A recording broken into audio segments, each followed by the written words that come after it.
Paper आपको दिखाई दे रहा होगा ना? ठीक है, आप सभी को क्वेश्चन शो हो रहा है? Yes sir. Yes sir. Pedagogy का क्वेश्चन सेट है आपका, जिसमें 10 क्वेश्चन है आपके जो हमने लास्ट वीक पढ़ाई की है रिगार्डिंग।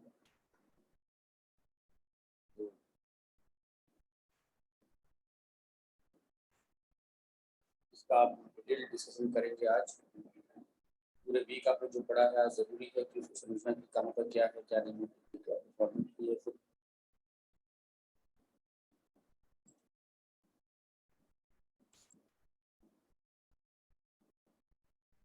देखिए, फर्स्ट क्वेश्चन है आपका, teacher of class 6 asked students to recognise. यहाँ पर ये टर्म आपको नोट करना है, क्या सर ये आपको मैंने पढ़ाया है में। देखिए यहाँ पर क्या होता है ना, कई बार हम जब कोई क्वेश्चन कर रहे होते हैं तो हमारा भी एक नजरिया होता है, हमारे भी विचार होते हैं। हम कई बार उन विचारों के आधार पर आंसर दे देते हैं। जो बातें मैं आपसे ये क्वेश्चन पेपर को डिस्कस करते समय करूँगा, उसको आपने विशेषकर ध्यान देना है। अभी तक आपने सिर्फ टॉपिक्स पढ़े हैं, कंटेंट समझे हैं, उन कंटेंट्स को क्वेश्चंस में कैसे अप्लाई करते हैं वो अभी आप नहीं समझे। इसी कारण से आप लोगों के मार्क्स जो हैं 8 आउट ऑफ 10 मैक्सिमम मार्क्स आए हैं, और शायद 2 या 3 ही लोग आए हैं, बाकी सबकी कम आए। जब ये क्वेश्चन आपसे पूछ रहा है टीचिंग ऑब्जेक्टिव का, इसका क्वेश्चन आप देख रहे हैं टीचिंग ऑब्जेक्टिव या फिर कहें शिक्षण उद्देश्य का। ठीक है, क्वेश्चन किसका था? शिक्षण उद्देश्य का। अब ये शिक्षण उद्देश्य का वर्गीकरण किसने किया है बताओ? ब्लूम ने किया है या नहीं किया है? ब्लूम ने। तो अब जब इस क्वेश्चन का आंसर आप देंगे तो आपके अनुसार देंगे या ब्लूम के अनुसार देंगे? सब ब्लूम के अनुसार। बस यही एग्जाम में आपको ध्यान देना है। अगर एग्जाम में टीचर बच्चों की ग्रोथ एंड डेवलपमेंट पे कोई जैसे बोलता है कि चलो बताओ 7 से 11 वर्ष के बच्चे के अंदर क्या क्या कैरेक्टरिस्टिक पाई जाएगी, वहाँ पर आपके अनुसार क्या पाई जाएंगी ऐसा नहीं है। आपके बच्चे में जो 7 साल का है क्या कैरेक्टरिस्टिक पाई जाती है इसका कोई मैटर नहीं करता। ठीक है, मैटर ये करता है कि जीन पियाजे ने क्या कहा है उस समय, कैसे कैरेक्टरिस्टिक्स होती है। यहाँ पर ऐसे ही शिक्षण उद्देश्य की जब बात आती है तो ब्लूम ने क्या कहा है उस पर आपको ये रिकॉग्नाइज आप देख रहे हैं। आपको कल मैंने बताया था ब्लूम ने knowledge,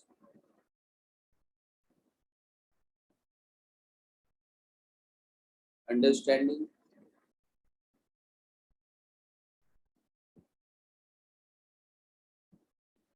application,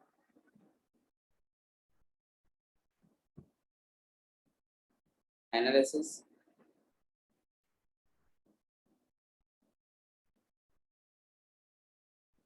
synthesis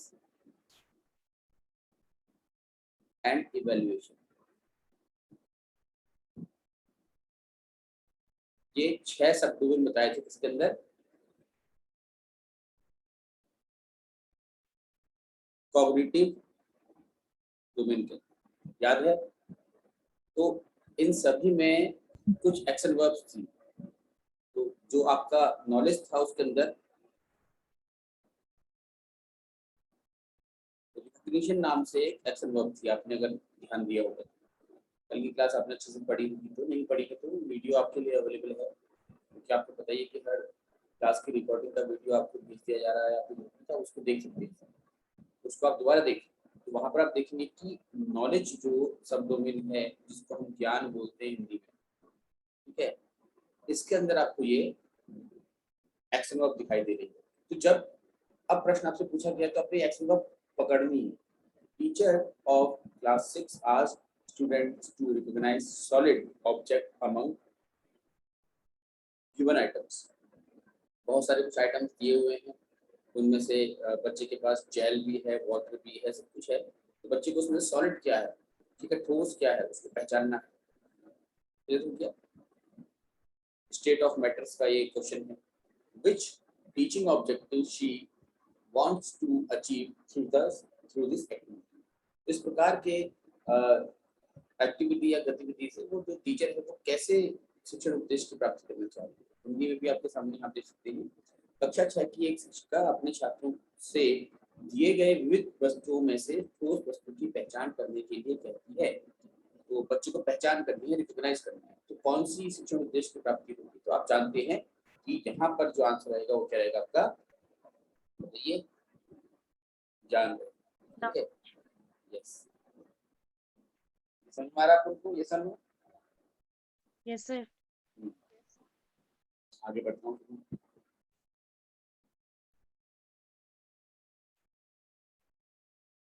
next question आप लोग का है, कोई भी क्वेश्चन जो मैं डिस्कस कर रहा हूँ आपको लग रहा होगा यहाँ पर मुझे ये समझ में नहीं आया, तो आप बेशक पूछ सकते हैं। Who has given the concept of identity crisis? अब इन क्वेश्चंस में कुछ क्वेश्चन तो आपके बिल्कुल स्ट्रेट फॉरवर्ड है, यानी कि मेमोरी बेस्ड है, और कुछ क्वेश्चन में थोड़ा सा दिमाग लगाना है। जैसे ये क्वेश्चन आपका है आइडेंटिटी क्राइसिस, तो ये तो बिल्कुल स्ट्रेट फॉरवर्ड है ना, आपने पढ़ा है आइडेंटिटी क्राइसिस जो कंसेप्ट है वो जिसने दिया है आपका एरिक एरिक्सन ने दिया है, यस और नो? Yes sir. पहचान संकट किसने बताया है? एरिक एरिक्सन ने। क्या सिद्धांत है एरिक एरिक्सन का, बताओ? साइको सोशियल थ्योरी, ठीक है, ऑफ डेवलपमेंट। यहाँ पर इन्होंने दो टर्म यूज किए हैं, एक तो ईगो आइडेंटिटी, ठीक है, और एक आइडेंटिटी क्राइसिस, ठीक है, ये आपको ध्यान देना है। इस क्वेश्चन में कोई, अगर किसी का कोई डाउट है, कुछ पूछना चाह रहे हैं तो पूछ सकते हैं, फिर आगे बढ़ते हैं।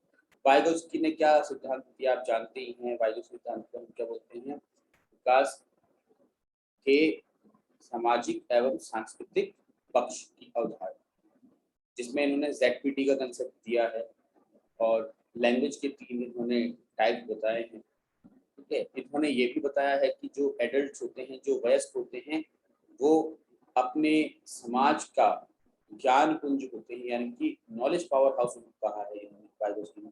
तो जितने भी आपके सामने यहाँ पर दिख रहे हैं, इन्होंने अपने अपने स्तर से कुछ विशेष टिप्पणियां की हैं विकास के संबंध में, वो आपने याद रखनी है। सिगमंड फ्राइड की हम बात करते हैं तो सिगमंड फ्राइड ने आपको साइको क्या बोलते हैं उसको, साइकोसेक्सुअल मनोलैंगिक सिद्धांत दिया है। और यहाँ पर सिगमंड फ्राइड ने 5 अवस्थाएं बताई हैं। वो अवस्थाएं कौन कौन सी होती हैं सब आप लोग जानते हैं, आपने पढ़ी होती हैं।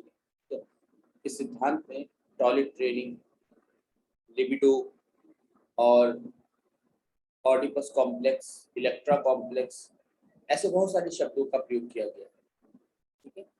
जेरोम ब्रूनर जो है, इन्होंने मोड ऑफ रिप्रेजेंटेशन दिया है, जिसमें 3 मोड बताए इन्होंने, आइकनिक, एनेक्टिव एंड साथ में तीसरा है आपका क्या, सिंबॉलिक, ठीक है। तो पहले एनेक्टिव होता है, फिर आइकनिक होता है, फिर सिंबॉलिक होता है। जेरोम ब्रूनर ने अपने इस सिद्धांत में साथ में बहुत सारे कंसेप्ट और भी दिए हैं, जैसे कि स्पाइरल करिकुलम है आपका, स्केप फोल्डिंग का कंसेप्ट जेरोम ब्रूनर द्वारा दिया गया है, जो कि वाइगोत्स्की के ZPT के जैसा ही है ऑलमोस्ट, बट क्या डिफरेंस है वो मैं आपको बता चुका हूँ क्लास में। इसके साथ साथ डिस्कवरी लर्निंग जेरोम ब्रूनर ने दिया है। तो ये आपको जो नाम दिख रहे हैं ये अपने आप में बहुत इंपॉर्टेंट नाम, ठीक है। अभी हमने सिगमंड फ्राइड को डिस्कस नहीं किया है क्लास में, बट बाकी हम डिस्कस कर चुके हैं। आई होप कि आप लोगों को समझ में आ रहा होगा, है ना। कोई भी क्वेश्चन आपका होता है आप पूछ सकते हैं बेशक, लेकिन आपसे मैं उम्मीद करता हूँ कि जब भी ये जो टेस्ट हो रहा है, मैं 10 से ऊपर क्वेश्चन नहीं दे रहा हूँ, लेकिन 10 में से 8 नंबर आपके आने ही चाहिए। Who is pioneer of cognitive school of psychology? संज्ञानात्मक मनोविज्ञान के प्रणेता किसे माना जाता है? ये प्रश्न भी क्या है आपका, बिल्कुल मेमोरी बेस्ड है।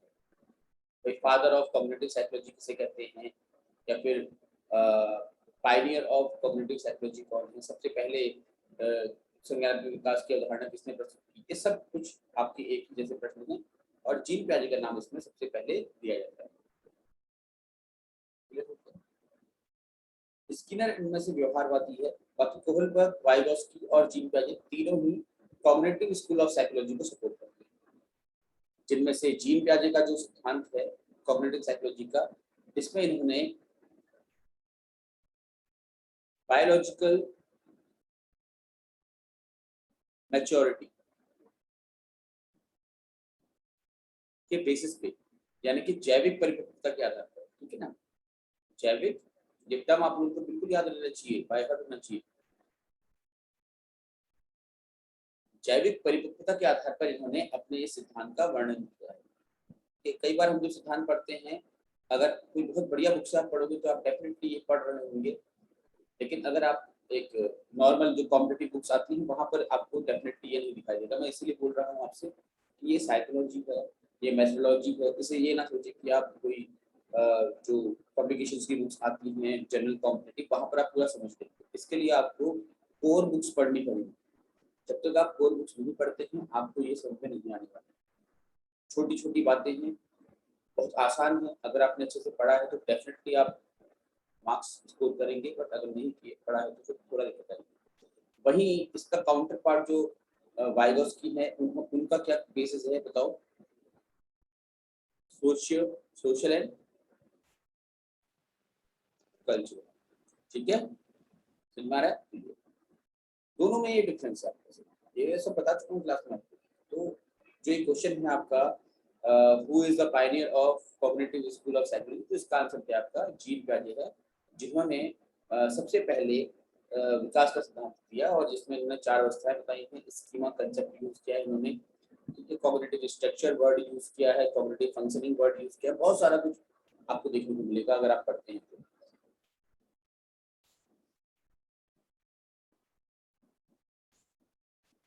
नेक्स्ट क्वेश्चन आपका है, in which age a child get an ability to transfer, ठीक है। ट्रांसडक्टिव थिंकिंग क्या होती है? तो सबसे पहले तो यहाँ पर जब बच्चा किसी प्रकार का एनालिसिस नहीं करता है, ना तो इंडक्टिव और ना ही डिडक्टिव।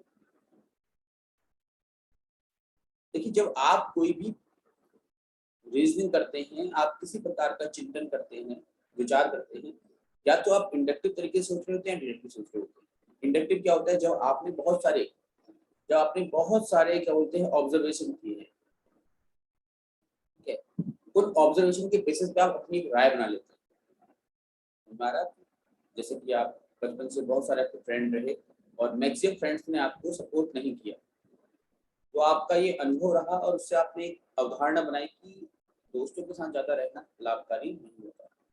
ये इंडक्टिव थिंकिंग हो गया। जब आपने बहुत सारे लोगों के साथ रहे, आप बहुत सारा आपने ऑब्जर्वेशन किया, अपने दोस्तों के साथ रह करके उनके व्यवहारों को देखा, तो आपने ये राय बनाई जो कि आपकी वास्तविक परिवेश में रहने के बाद या एनवायरमेंट में रहने के बाद आपकी ये राय बनी। डिडक्टिव होती है आपकी, जहां पर आप कोई एक राय बना लेते हैं। जैसे आपके पेरेंट्स ने कहा कि आपसे, अरे दोस्त कर मत रहा, खाली टाइम वेस्ट होता है, ठीक है। तो अब आप देखिए कि आप एक दोस्त का रहे, आपने देखा ये तो सपोर्ट करता है मुझे, तो हेल्प करता है मुझे, तो मेरे पेरेंट्स बोलते थे कि दोस्त बेकार होते हैं। आप एक और दोस्त का रहे तो आपने देखा वो भी आपको हेल्प करता है, ठीक है। आप एक और दोस्त का रहे, आपने देखा वो भी आपको हेल्प करता है। तो यहाँ पर क्या है कि जो आपके मन में पहले से एक धारणा डाली गई थी, ठीक है, अब उस धारणा को आप एनवायरमेंट में ऑब्जर्व करके वेरीफाई कर रहे हैं। मैं आपको क्यों, आप माना कि आप किसी हिंदू समाज में रहते हैं, ठीक है, उसको ऐसे नहीं किया जाएगा। आपने देखा हर व्यक्ति, ठीक है, हर व्यक्ति टीका पीठा करके मंदिर में जा रहा है, पूजा पाठ कर रहा है, ठीक है। तो आपने ये माना कि हिंदू धर्म में पूजा पाठ की जाती है, ये मान लिया आपने, हिंदू धर्म में हर व्यक्ति पूजा पाठ करता है, क्योंकि आपने अवलोकन किया, आपने देखा, तो आपकी अवधारणा बन गई है। वहीं दूसरी तरफ आप जन्म लिए हिंदू परिवार में और यहाँ पर आप हिंदू समाज में रह रहे हैं, आप हैं हिंदू नहीं, ठीक है, आप क्रिश्चियन हैं, आप मुस्लिम हैं, आप सिख हैं, बट आप हिंदू नहीं है, आप हिंदू लोगों को ऑब्जर्व कर रहे हो। अब आप हिंदू परिवार में जन्म लेते हैं, आपके पेरेंट्स कहते हैं बेटा हमें पूजा पाठ करनी होती है, टीका पीठा लगाना होता है, ये हमारा धर्म है, ऐसा वैसा करके आपके मन में अवधारणा डाल दी गई है। लेकिन अब आप क्या करते हैं, आप इस शहर में जाते हैं रहने के लिए, पढ़ाई करने के लिए, आप देखते हैं कि आपका एक दोस्त है, ये भी हिंदू है, बट ये कभी पूजा पाठ नहीं करता। आपका एक और दोस्त है, ये भी हिंदू, ये भी पूजा पाठ नहीं करता। आपका एक और दोस्त है, ये क्या करता है, पूजा पाठ करता है। तो आपके पेरेंट्स ने जो आपके अंदर अवधारणा डाली थी कि पूजा पाठ करना कंपल्सरी होता है, आप देखें कि 2 लोग तो नहीं कर रहे, एक ही कर रहा है। इसका मतलब कि जो आपको बताया गया था वो कंप्लीटली ट्रुथ नहीं है, यानी कि आप वेरीफाई उसको सही से नहीं कर पाए। मेरी बात समझ में आपको आ रही है? यस और नो? Yes, sir. तो मुझे ये बताइए, क्या आप इसके अलावा कुछ और तरीके से भी सोचते हैं क्या? तो ये 2 तरीके होते हैं, तो इंडक्टिव और डिडक्टिव। इंडक्टिव जहाँ पर आप खुद देखते हैं, ऑब्जर्वेशन करते हैं और अपनी राय बना लेते हैं। डिडक्टिव जहाँ पर आपको आपके परिवार में, आपके स्कूल में एक राय बताई जाती है कि ऐसा होता है और आप उसको फिर ऑब्जर्व करना शुरू करते हैं। मेरी बात समझ में आपको आ रही है? मैं सामान्य उदाहरण देकर के समझा रहा हूँ, मैं कोई ट्रेडिशनल एग्जांपल नहीं दे रहा हूँ आपको कि जैसे एक ग्रेविटेशन लॉ आपको बताया गया कि हर एक वस्तु पर से नीचे गिरती है, फिर आप ऑब्जर्व करना शुरू करते हैं। वैसा नहीं, जो हम आज अपना दैनिक जीवन, हमारी दैनिकचर्या होती है, उसमें जो हम करते हैं उसके आधार पर, ठीक है? तो ऐसे ही हम सोचते हैं। इसके अलावा कोई तरीका अगर सोचने का हो तो बताइए, राइट? तो जब आप बड़े हो जाते हैं तब आप ऐसा सोचते हैं, जब आप में एक क्षमता पैदा होती है, और जीन के अनुसार ये क्षमता पैदा होती है आपकी लगभग 11 साल के बाद कंप्लीट, ठीक है? अब यहाँ पर जो ट्रांसडक्टिव थिंकिंग है, यहाँ पर बच्चा ना तो आपका इंडक्टिव पर रीजन करता है ना डिडक्टिव करता है। तो इसको हम बोलते हैं, अगर हम इन जनरल लैंग्वेज बोले तो no inductive, no deductive. Hindi में इंडक्टिव को बोलते हैं हम आगमन और निगमन। मैं इसलिए इतना डिस्कस कर रहा हूँ, हालांकि मैंने आपको बताया है जब थ्योरी पढ़ाई है जीन पैजेट की तो ये क्या होता है करके ट्रांसडक्टिव थिंकिंग, लेकिन फिर भी अभी भी डिस्कस कर दे रहा हूँ। क्या पता किसी ने मिस कर दी हो क्लास, या फिर आप में से कोई ऐसा हो जिसने वो पढ़ी ही नहीं थी क्लास ना, तो ये पता होना चाहिए। क्लियर हो गया कि इंडक्टिव मतलब कि आगमन मतलब कि जो विचार आ रहे हैं आपके अंदर, निगमन मतलब जो विचार हैं उसको आप वेरीफाई करना चाह रहे हैं, ठीक है? तो ट्रांजिटिव थिंकिंग में ना तो इंडक्टिव होती ना डिडक्टिव होती। तो जब ना इंडक्टिव हो रहा है ना डिडक्टिव हो रहा है, मतलब क्या है आपका, आप एक प्रकार से कहें कि तुक्के बोलते ना, तुक्के लगाना, अपने मन से कुछ भी सोच लेना। क्यों? अपने मन से कुछ भी सोच लेना, ये बच्चों की आदत होती है। बच्चा कुछ भी सोच लेता है अपने मन से। समझ में आ रहा है आपको? जैसे बच्चे ने घर में देखा है अपने कि एक बड़ा सा जानवर है, ठीक है? उसकी पूंछ भी है, पैर भी हैं, वो गाय है। क्या है वो? गाय है। ऐसे ही एक जानवर उसने बाहर कहीं देखा, वो बैल था, लेकिन उस बच्चे ने उसको गाय बोल दिया, ठीक है? बच्चे ने घर में देखा कुत्ता, कुत्ते की तरह एक जानवर दिखा उसको, है ना? कुत्ते की तरह एक जानवर दिखा उसको, जैसे हम बात करते हैं कि लोमड़ी, तो उसने इसको भी कुत्ता बोल दिया। मतलब कि अपने मन से, बिना सोचे समझे, बिना एनालिसिस किए, है ना? इस प्रकार से कुछ भी विचार कर लेना, ये क्या है आपका ट्रांसटिव थिंकिंग कहलाती है। किसी को, अब ये हिंदी में पारगमन तर्क लिखा है तो पारगमन शब्द तो आपको समझ में आएगा ही नहीं, है ना? इसलिए मैंने थोड़ा एक्सप्लेन कर दिया। ये जो है, ये होती है प्री ऑपरेशनल स्टेज। जब आप थ्योरी को अच्छे से पढ़ते हैं तो वहां पर आपको लिखा रहता है, प्री ऑपरेशनल स्टेज के अंदर एक कैरेक्टरिस्टिक लिखी रहती है ट्रांसटिव थिंकिंग। बट होती क्या है ये भी आपको समझना जरूरी है। क्या पता एग्जाम में क्वेश्चन में ऐसा आ जाए आपका कि एक बालक लोमड़ी को देख करके कुत्ता कहने लगता है, बैल को देख के गाय कहने लगता है ना? तो बताइए इस प्रकार का जो थॉट प्रोसेस होता है या इस प्रकार का जो व्यवहार होता है ये किस अवस्था में होता है? तो वो ट्रांजिटिव थिंकिंग वाला व्यवहार है, और ये होता है आपका प्रॉब्लम प्री ऑपरेशनल स्टेज। आगे बढ़ते हैं।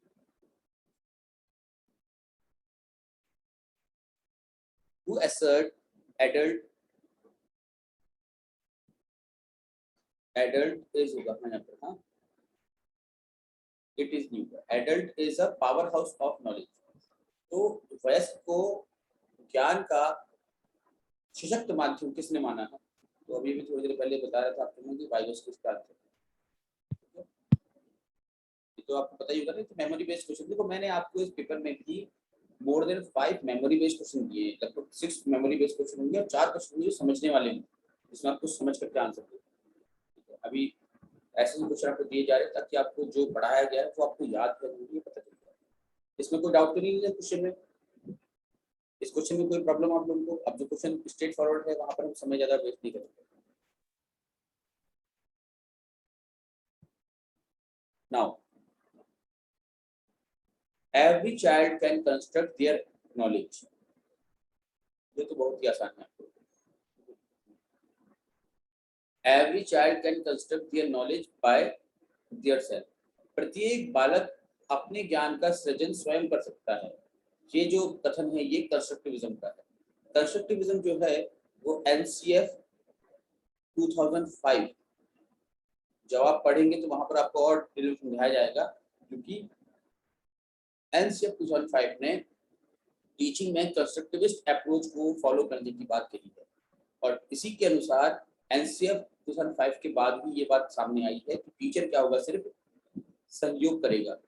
ठीक है, सहयोग करता। शिक्षक क्या होगा आपका, सिर्फ सहयोग करता। कौन, टीचर। कि बच्चा अपने ज्ञान का सृजन खुद कर ले रहा है, आपको कुछ नहीं करना है। जैसे अगर कोई बच्चा आपका है, वो चलने लगा है खुद से पैदल, वो चल रहा है, वो चल सकता है, आपको उसको हाथ पकड़ के चलाने की जरूरत नहीं है। बस आप उसको मॉनिटर करेंगे कि वो सही चल रहा है, कहीं ऐसा तो नहीं कि भीड़ भाड़ वाले इलाके में चला गया, पता चला एक्सीडेंट हो जाए उसका। तो ऐसे ही आप क्लास में करते हैं, बच्चे को आप रिसोर्सेज दे देते हैं, बच्चा खुद काम करता है। अगर कहीं पर कोई प्रॉब्लम आती है तो वहां पर आप बच्चे को सपोर्ट करते हैं। दैट्स इट, यही आपका क्वेश्चन है।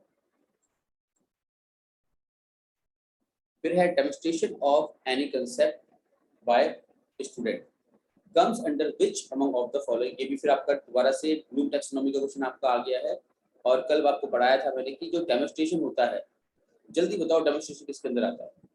ये आता है आपका एप्लीकेशन वाले पार्ट का। हाँ, ये बिल्कुल। यहाँ पर मैं फिर से कह रहा हूँ, अगर कोई भी क्वेश्चन आपसे किसी कंसेप्ट के बेसिस में पूछा जा रहा है, किसी फैक्ट के बेसिस में पूछा जा रहा है, इनडायरेक्टली आपने अपना दिमाग वहां नहीं लगाना है। ठीक है, आपने देख लिया है कि डेमोन्स्ट्रेशन करवाया जा रहा है बच्चे से, छात्र द्वारा किसी संप्रदाय का प्रदर्शन करना।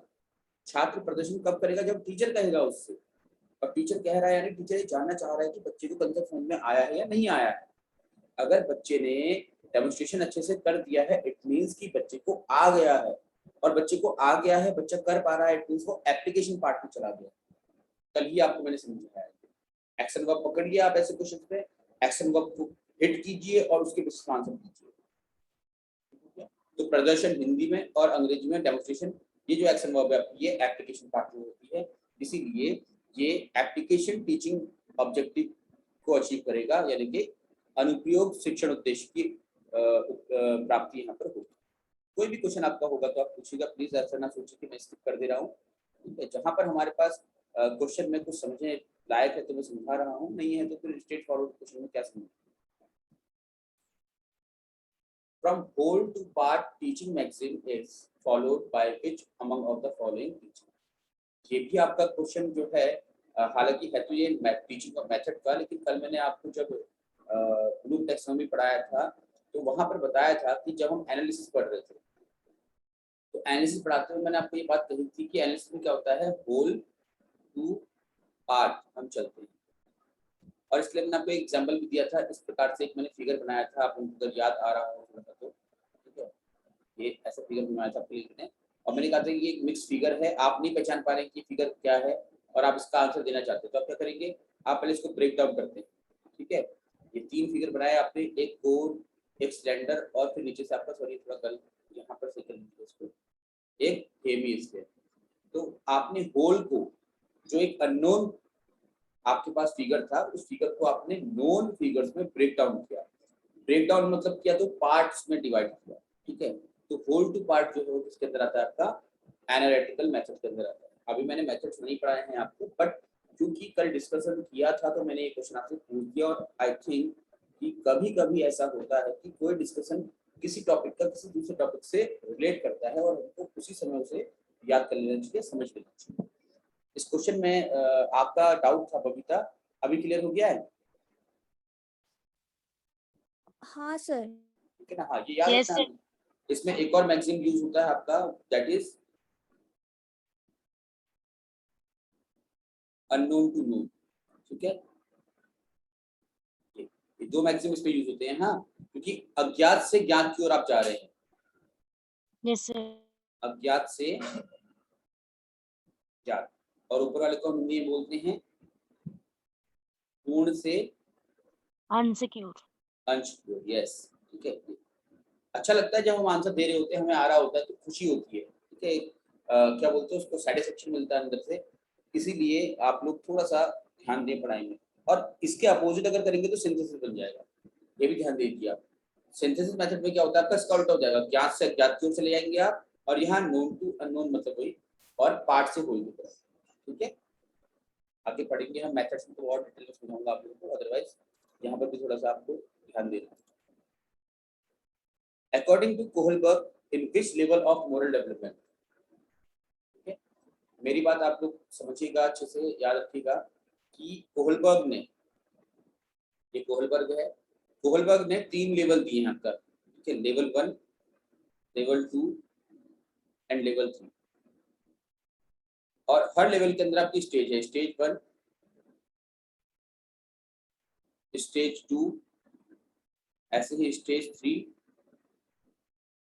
स्टेज 4, कुछ याद आ रहा होगा आप लोगों को, पढ़ा है आपने ये, है ना, Sir.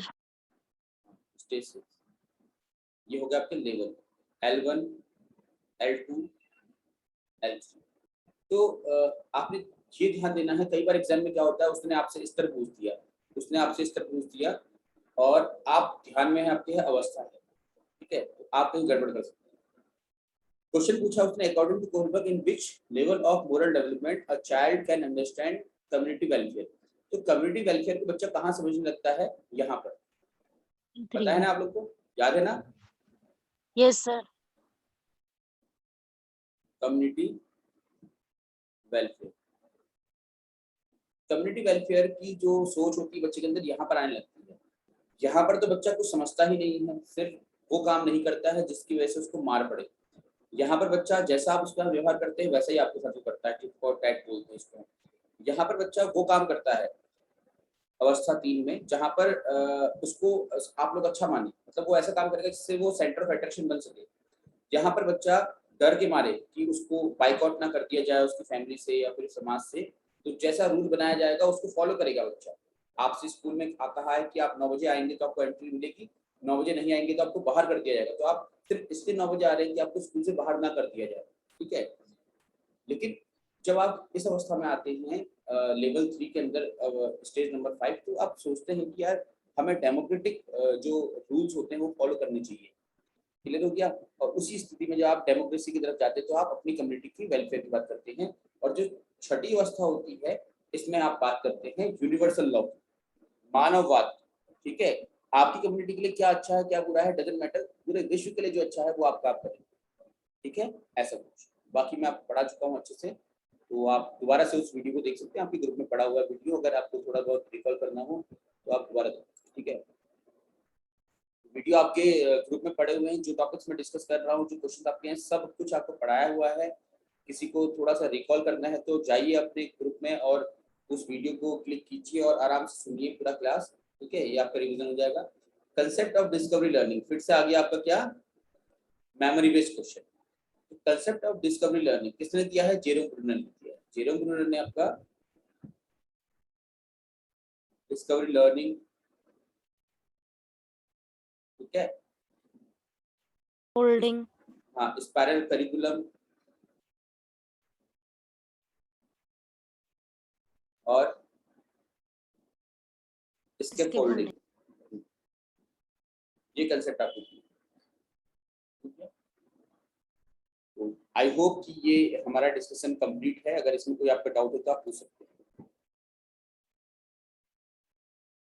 सारे क्वेश्चंस का मैंने आपको बता दिया है क्या आंसर है और क्यों है। आई थिंक आप सेटिस्फाइड होंगे इस डिस्कशन से, और अगर कोई क्वेश्चन आपका है तो आप प्लीज पूछें, अदरवाइज